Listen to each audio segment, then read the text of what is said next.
perma ng isang papel nang hindi mo pa alam talaga, hindi mo naintindihan yung nilalaman. Yun ang lesson and learn na tunan ko. Oo. Masakit na leksyon na dapat matutunan din ninyo kayong mga pumapasok sa business o sa mga franchise. Importante yung dokumento. Saka kinakailangan yung, di ba, hindi ka basta pirma ng pirma. Yes, yun din. Pinag-aaralan Kasi mo ako mabuti. naman talaga, Sir Julius, wala kasi tayong knowledge sa mga ganyan, di ba? Alam nyo naman. Oo. So, nadala lang siguro ako sa mga matatamis na salita.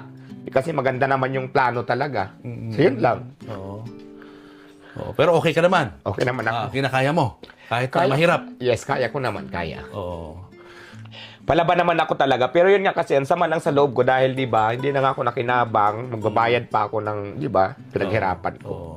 Saka minsan din, hindi mo rin talaga ma-judge ang isang tao based sa itsura, no?